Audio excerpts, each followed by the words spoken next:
अनि मेरो देश सधैँ बाँचिरहोस्, सगरमाथा हिमाल त्यो सदैव हाँसिरहोस्। धन्यवाद कार्यक्रम सञ्चालकज्यू। यस प्रथम शहीद स्मृतिको कार्यक्रममा सभाध्यक्षको रूपमा सिट आसन ग्रहण गर्नुभएका अखिल क्रान्तिकारी जिल्ला समिति अध्यक्ष तथा जनकल्याण क्याम्पस सोभि अध्यक्ष गणेश ओलीज्यू, त्यसैगरी प्रमुख अतिथिको रूपमा सिट आसन ग्रहण गर्नुभएका नेकपा माओवादी केन्द्रका केन्द्रीय सदस्य तथा कर्णाली प्रदेश सह इन्चार्ज टेकबहादुर बस्नेतज्यू, त्यसैगरी विशिष्ट अतिथिको रूपमा सिट आसन ग्रहण गर्नुभएका नेकपा माओवादी केन्द्रका केन्द्रीय सदस्य तथा सल्यान जिल्ला इन्चार्ज प्रकाण्डज्यू लगायत मञ्चमा आसीन सम्पूर्ण अतिथिगणहरू र हातमा न्यायको तराजु लिएर उभिनुभएका निष्पक्ष निर्णायक मण्डल सरहरू, मेरा प्रतिस्पर्धी मित्रहरू लगायत अन्य सम्पूर्ण दर्शक महानुभावहरूमा म निरुता ओलीको तर्फबाट स्वीकार्नुहोस् क्रान्तिकारी अभिवादन। विशेष गरी त महान वीर शहीद र घाइते एवं बेपत्ता योद्धाहरूप्रति उच्च सम्मान गर्दै म कार्यक्रमको विषय वस्तुतिर जाने अनुमति सभा अध्यक्षबाट चाहन्छु। धन्यवाद। आजको यस वक्तृत्व कला प्रतियोगिताको शीर्षक रहेको छ गणतन्त्र नेपालको इतिहास र यसको उपलब्धि। गणतन्त्र जनताद्वारा जनताकै हक हित र उनीहरूकै रक्षाका लागि बनाइएको शासन व्यवस्था गणतन्त्र हो। 2065 साल जेठ 15 गते नेपाललाई संघीय लोकतान्त्रिक गणतन्त्रको मुलुक घोषणा गरिएको हो। गणतन्त्र आउनु पूर्व नेपालको अवस्था कस्तो थियो त?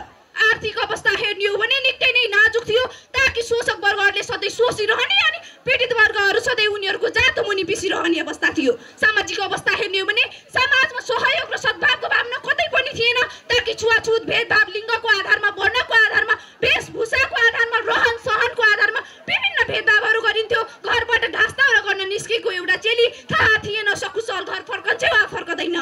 राजनीतिक अवस्था हेर्ने हो भने देशमा म यस्तो पार्टी र उस्तो पार्टी भनेर खुलियाम हिँड्न सक्ने अवस्था थिएन, ताकि ठुलो पार्टी वा ठुलो दलको मान्छेले आज मार्छ वा भोलि मार्छ भन्ने डर र त्रासमा लुक्दै छिप्दै हिँड्नुपर्ने अवस्था थियो। हो, यही अन्याय अत्याचारको अन्त्य गर्न, यही भ्रष्टवादको अन्त्य गरेर समाजवादको उत्पन्न गर्न, यही अन्धकार समाजलाई उज्यालोको मार्गतिर लैजान 2052 साल फागुन 1 गते रोल्पा रुकुम हुँदै तत्कालीन 75 जिल्लामा जनयुद्ध सुरु भयो। हो, यो जनयुद्धमा कतिले ज्यान गुमाउनु पर्यो त, कतिको सिउँदोको सिन्दुर पुछियो त, कति टुहुरा टुहुरी हुनु पर्यो त, कतिको काख रितो भयो। के यो उनीहरूको व्यक्तिगत स्वार्थको लागि थियो त?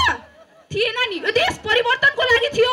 हो, यही त्याग र बलिदान स्वरूप हामीले संघीय लोकतान्त्रिक गणतन्त्रको यो मुलुक पाएका छौँ। एकात्मक राजतन्त्रात्मक राज्य व्यवस्थालाई जरैदेखि उखेलेर आम जनताको हातमा सार्वभौम सत्ता उपहार पाएका छौँ।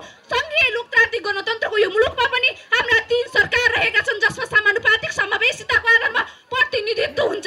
आदिवासी, जनजाति, मधेसी सबैको अधिकार सुनिश्चित गरिएको छ। पहिले पिढीमा बसेर ठुलो हेर्ने दलित भनिएका ती तल्ला घरे काका अहिले दाग फुलाएर भन्छन् नहे छुवाछुत गर्नेलाई कानुनले 3 वर्ष जेलको चाल्न सक्छ भन्दै आफ्नो संवैधानिक अधिकारसँग मितेरी लगाउँदैछन्। यो के गणतन्त्रको उपलब्धि होइन र? सभा अध्यक्ष महोदय, म निश्चित भएर भन्न सक्छु गणतन्त्रको सुन्दर उपलब्धि मध्येको एक यो पनि हो। आफ्नो मनको इच्छा आकांक्षा पीडा वेदनाहरू व्यक्त गर्न नपाई आफैमा छेपिएर मनको पीडा र रोदनबाट निस्केको आँसुले हर दिन रात आँसु बगाउँदै रात काट्ने महिलाको दर्दनाक र कहानी लाग्दो अवस्था, घरको 4 भित्तामा कामदार र बच्चा जन्माउने मेसिनको रूपमा प्रयोग हुने ती नारीहरू अहिले राष्ट्र प्रमुख भएका छन्, न्याय प्रमुख भएका छन्। यो के गणतन्त्रको उपलब्धि होइन र? सभाध्यक्ष महोदय, एउटा महिला जो पहिले घरभित्र बोल्दा मात्र पोथी भाषेको सुहाउँदैन भनिने यो समाजमा अहिले म एउटा नारी, म एउटा चेली यसरी यो मञ्चमा आएर दमदारसँग बोल्न सक्ने भएकी छु। यो के गणतन्त्रको उपलब्धि होइन र?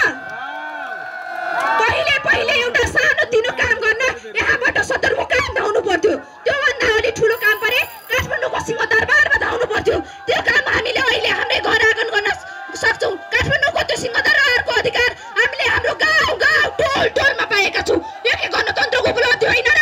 यही पेटी खोलामै देख्न सक्नुहुन्छ, यहाँ चिल्ला गाडीहरू गुडिरहेका छन्, बिजुली बत्तीहरू आएको छ,